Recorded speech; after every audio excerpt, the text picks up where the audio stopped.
Assalamualaikum warahmatullahi wabarakatuh. Waalaikumsalam warahmatullahi wabarakatuh. Alhamdulillah, alhamdulillahirrahmanirrahim. Kita perlu bersyukur pada malam hari ini yang memberi kesehatan bisa bersilaturahim di pondok pesantren Al-Izzah di Kragilan Kadipiro, Banjarsari, Kecamatan Banjarsari, Kota Surakarta. Sholawat dan salam kita haturkan kepada junjungan kita Nabi Muhammad Sallallahu Alaihi Wasallam yang kita nanti-nantikan syafaatnya. Baiklah, sesuai undangan yang disampaikan pada saya didahului matur pada adik-adik santri sesuai keahlian saya. Namun sebelumnya saya perkenalkan dulu, nama saya Suparto, nama desa saya Supar. Dengan kalau nama Supar pasti orang bisa, tidak mungkin orang kota namanya Supar, gitu. Kalau orang kota namanya pasti Bambang, Edi, Agus, gitu. Andi. Nah, ini orang kota, pasti orang kota. Ya. Kalau Supar pasti orang desa. Suparto. Asli saya 50 km dari Solo. Jadi kelahiran saya di Sragen. Ada yang dari Sragen? Nah, Sragennya mana? Gemolong. Oh, Gemolong. Gemolong itu Sragen perbatasan sebelah utara. Kalau asli saya Banaran itu perbatasan paling timur. Jadi 1 kilo dari rumah saya sudah Jawa Timur.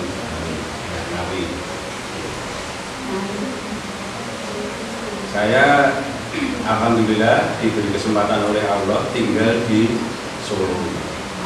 Jadi di Nusukan, masih satu kecamatan dengan Kragilan, kecamatannya Banjarsari. Sudah pernah ya ke Nusukan ya? Ke Taman Tirtonadi pernah? Ada yang belum? Besok hari Ahad jalan-jalan di sana. Nanti mampir ke tempatnya Pak Parto.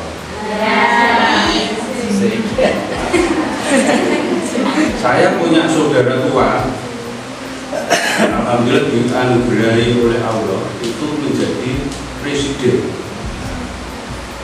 Siapa? Bukan dia, Pak Nelson Mandela. Iya. Ada yang pernah lihat fotonya Pak Nelson Mandela? Iya. Itu presiden terkenal sedunia. Ya. Pernah menjadi Dewan Keamanan PBB, Sekjen, ya, Sekretaris Jenderal PBB. Itu saudara tua saya. Alhamdulillah beliau nulari saya minimal wajah saya. Nanti Nelson Mandela itu presiden Afrika. Saya tukang jahit di Solo. Tepuk tangan buat presiden.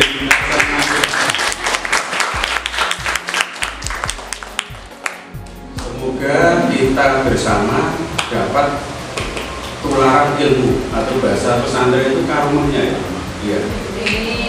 Pak Nelson Mandela yang menjadi sekjen PBB.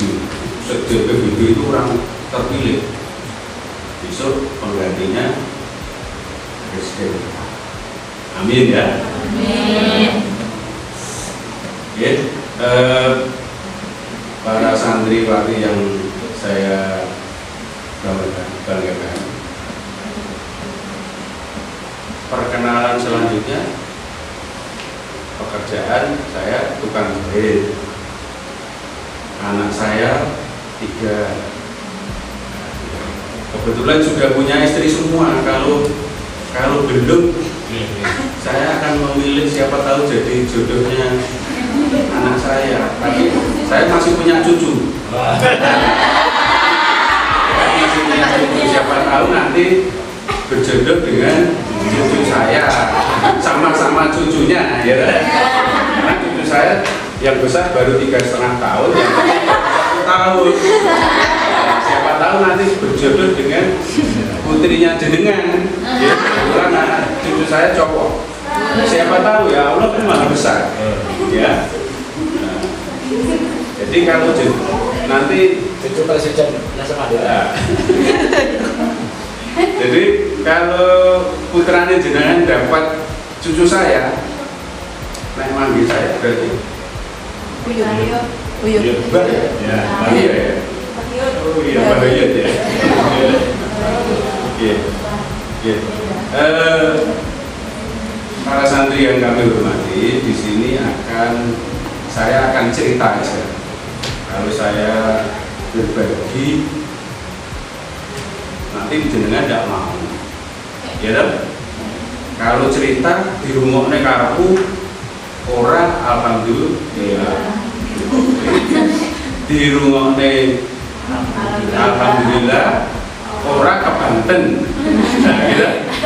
Orang ke Banten. Jadi begini, saya itu dilahirkan wong desa. Dengan besok kiambal wong desa. Bapak saya hanya buruh tani, bukan petani loh ya. Kalau petani kan punya sawah, punya tegal. Bapak saya itu buruh tani. Buruh tani itu kalau suruh kerja dapat uang, kalau enggak ya dapat uang. Kalau pas musim tanam, bapak saya disuruh ikut nahan. Pas panen disuruh ikut manen. Pas dulu belum ada mesin pengolah padi, masih lutu. Saya ikut menyaksikan itu. Lutu itu. Tahu ya lutu ya? Tahu. Ya, lutu. Boku gitu. Ya ini guru lutu. Gue sedino untuk pirang ubang gitu. Opai ada hitungannya. Misalkan per 1 gebang dapatnya 11 misalkan gitu. Jadi hitungannya bukan kilo, dulu masih beruk, ukurannya beruk. Nah, sak beruk itu kurang lebih 1,5 kilogram. Ya, 1,5 kilogram. Itu. Nah, bapak saya punya anak waktu itu 4. Ya, kebetulan saya tertua, adik saya 3 cewek semua. Biasa waktu di desa saya itu kalau anaknya sudah waktu gede umur 12 tahun itu kebiasaan orang desa saya dingengerke. Tahu ya dingengerke ya?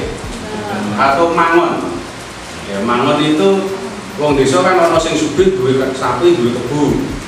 Lah anake kon ngopeni kebo, kon nangon kebo kuwi. Mengko 3,5 tahun entuk opah pedet 1. Pedet anak sapi ya. Ya, 3,5 tahun oleh pedet 1. Tapi bapak saya enggak. Aku ora di eloke mangon ning dititipke kancane bapak kula sing dadi tukang jahit. Padahal waktu itu saya sekolahnya alhamdulillah pinter. Jadi saya SD itu ya itu nomor 1 sak kecamatan Sambung Macan. Alhamdulillah nilai akademiknya saya bersyukur sekali sama Allah itu. So elit ini kok pintar. Lulus sekolah SD, gitu, kan sama dengan anak-anak yang lain, pengennya sekolah. Lanjut, saya daftar ke dewi, sore-sore itu daftar ke dewi, kebetulan ada ST Pak, ya, sekolah teknik. Ya. Dulu diri saya ada 1 SD, 1 SMP Muhammadiyah, tapi saya pilih yang ST. Daftar ke ijazah saya bawa, saya pulang, Pak, walaupun daftar ke sekolah, itu nih. Bapak saya, bapak ini orang kuat nih, biaya itu, gue harus tak eloki, konconi bapak sih dari bikin jahit. Saya nangis, ini sekolah, nangis loh, terus diri yang kono ya berdua sekolah, ini sekolah, nah ini sekolah yang SD itu bapak. Yang ada TV itu, yang ada TV kan berat. Oke, saya manggil bapak, ngelapi, mesin. Habis ngelapi mesin, baru latihan ngubengke mesin. Jadi bisa ngubengke mesin. Jadi mesin kalau tadi di mesin itu udah pakai listrik ya. Dulu tidak pakai kaki. Dulu tadi.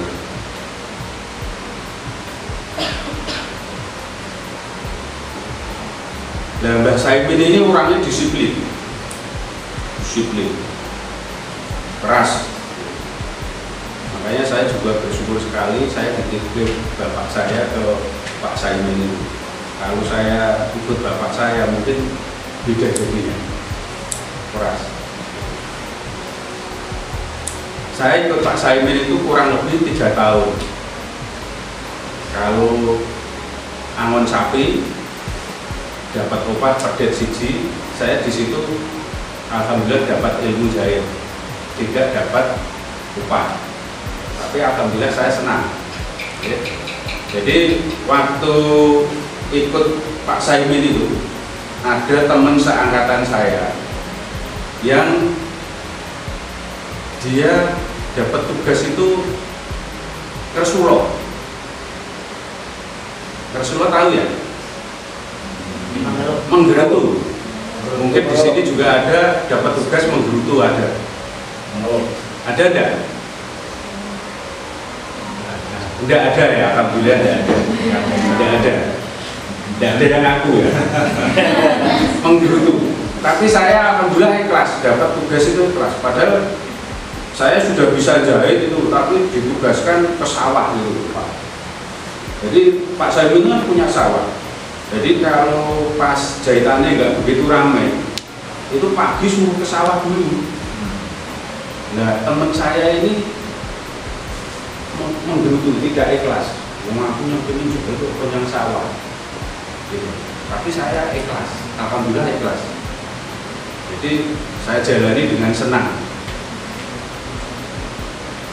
Ini juga setelah saya besar ini, umpama aku ora diajari disiplin bahasa ini. Jadi dalam hal ikhlas ini ada pelajaran yang kita petik. Jadi kalian kalau dapat tugas, meskipun mohon maaf kurang senang, itu dijalani aja dengan ikhlas. Dengan ikhlas. Nah, insya Allah nanti di kemudian hari akan ada manfaatnya. Saya ikut Pak Saimin 3 tahun, tahun 77.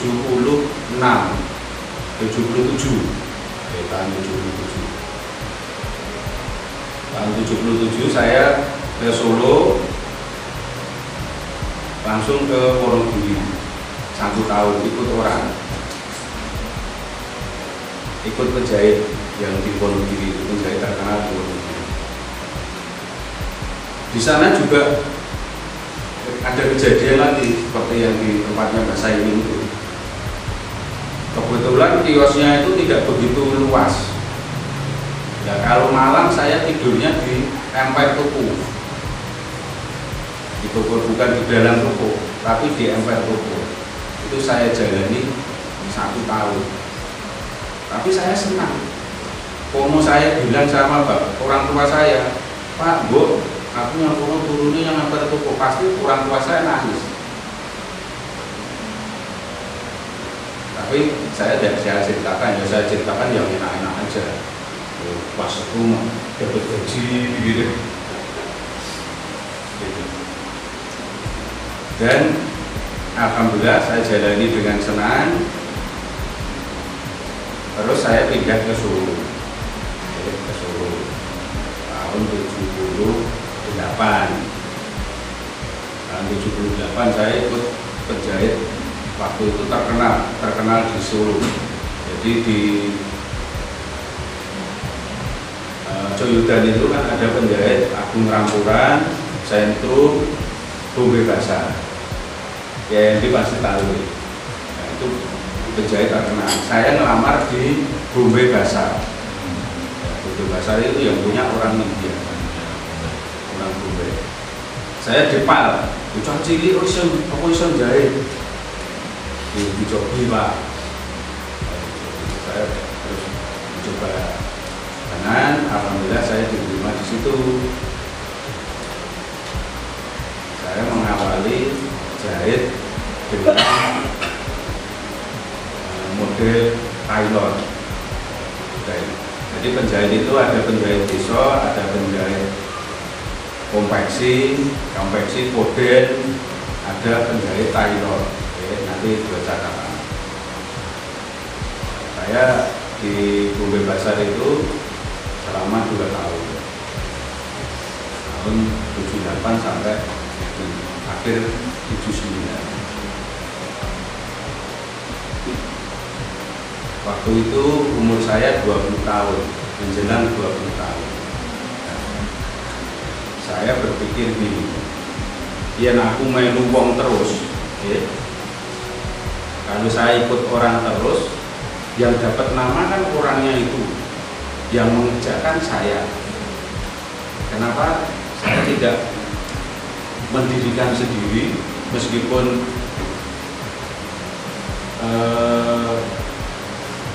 belum laris tidak apa-apa, tapi kan dapat nama. Saya izin sama bapak saya, Pak, aku harus buka yang Solo. Alhamdulillah direstui oleh bapak saya mendirikan tailor di Solo dengan nama Arjuna Tailor. Kenapa pakai nama Arjuna Tailor? Ini juga sebuah catatan lagi. Jadi nama itu sebagai doa, benar ya? Kalau kita membranding usaha itu harus mudah diingat namanya. Nah, menurut saya nama Arjuna itu tidak asing bagi masyarakat Solo. Bener ya? Ya. Jadi di cerita pewayangan itu ada tokoh nama Arjuna. Saya memakai nama Arjuna. Menurut saya Arjuna itu seorang ksatria, lantas senang bertapa, setiap dapat tugas dari negara pasti berhasil.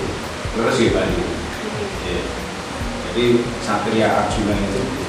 Nah, harapan saya nama tailor saya Arjuna ini juga mudah diingat, dapat pelanggan banyak. Alhamdulillah begitu saya buka Arjuna Tailor itu langsung 2 bulan 4 bulan kemudian saya sudah tidak jahit. Loh kok bisa? Yang jahit karyawan. bukan saya sendiri.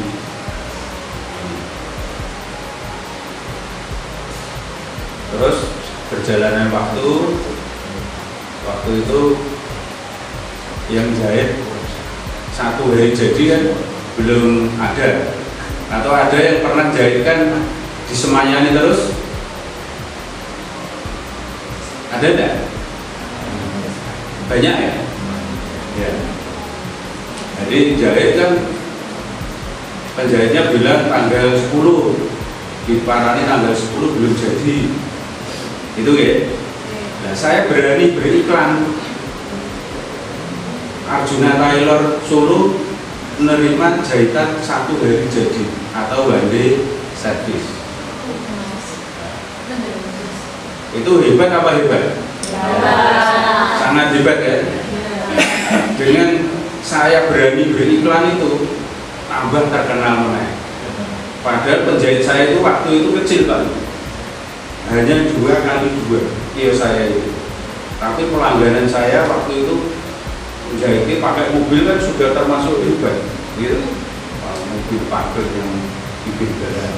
Jadi waktu pertama saya jahitkan, buka jahit itu di kios selatan Pasar Musuhan. Ada yang pernah ke Pasar Musuhan ya?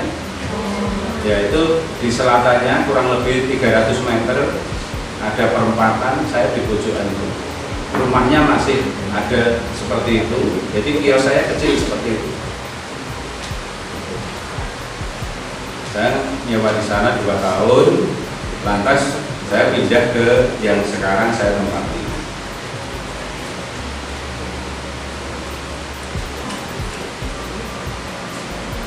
Tahun 80-an sampai 90 itu pelanggan saya, kepala daerah di Solo Raya, bupati itu hampir semua. Jadi Pak Bebu, Pak Darmadi Karanganyar, terus Pak Sahrial Wielali, Pak Slamet Suryanto Solo, itu jadi pelanggan saya. Jadi kan lebih bikin geger lagi. Ini penjahit Arjuna ini jadi ngopo toh? Kok bisa jadi pelanggannya nyun sewu jadi pejabat-pejabat gitu. Jadi ini sebagai pembelajaran buat kita. Kita kalau menekuni bidang usaha ini harus fokus. Jadi harus fokus. Mungkin di antara yang ada di sini tidak semua suka dengan jahitan. Ada yang suka masak, ada yang suka kecantikan. Pokoknya kita fokus ke satu tujuan. Kalau bahasa Mario Teguh itu, misalkan kita duduk berempat, orang 4 itu kita harus paling super.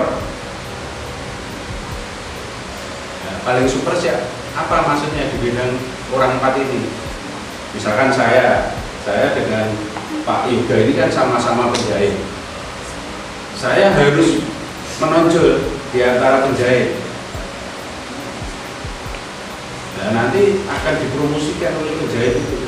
Nah, memang penjahit itu uang dijahiti malah nggak bisa, malah suruh ke tempat saya dia. Misalkan ada orang jahitnya dadak besok harus dipakai, kan kita bisa nyelake, bahasanya bisa geser yang lain. Nah, ini nilainya luar biasa. Yang dibantu itu akan membicarakan pada teman-temannya jahit itu yang cepat mana di Arjuna Tailor. Misalkan masak, ahli masak gitu. Masak soto itu, soto yang terkenal sekarang kan di soto Triwindu atau soto gading langganannya Pak Presiden itu. Masa kita nggak bisa niru resepnya? Pasti bisa ya, Ki? Bisa, pasti bisa. Kita makan di situ sesasi, mangan terus yang kuno. Mosok ilate awake dhewe ora iso ngapalke sing dipangan kuwi apa wae.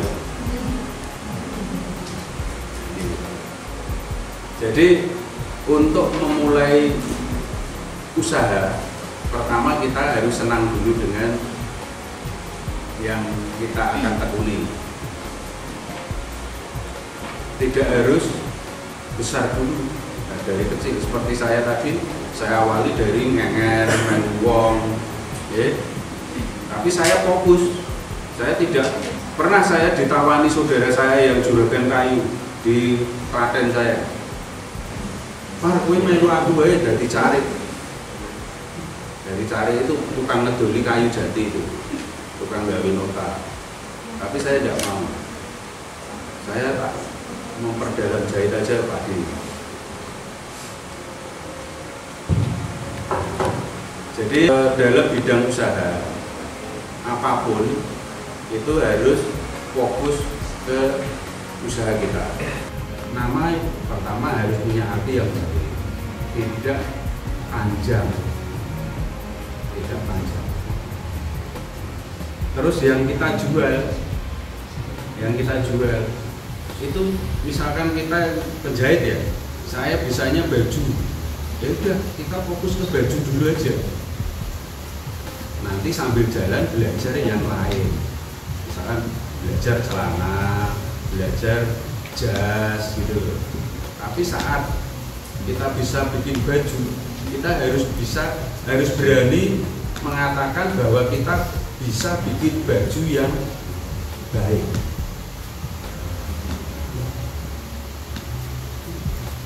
Harus diutarakan pada temannya, pada kalau perlu kita beriklan.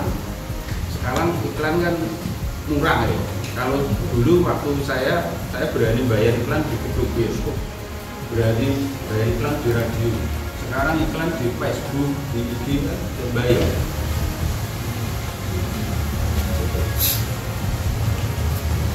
Apa yang kita bisa kita lakukan dan harus baik.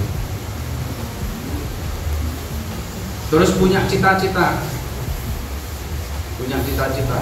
Saya juga punya cita-cita waktu pelanggan saya bupati dan wali kota itu, saya punya cita-cita.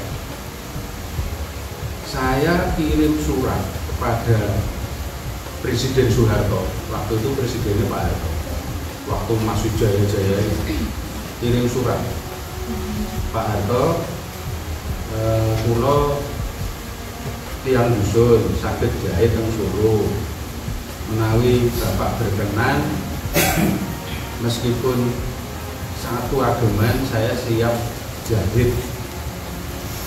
Saya kirim surat lewat pos, tercatat itu. Pikiran saya kalau saya kirim pos pakai perangko nanti tidak sampai.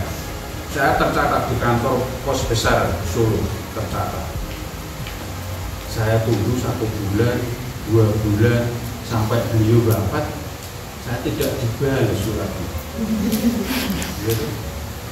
Tidak dibalas. Saya hampir lupa.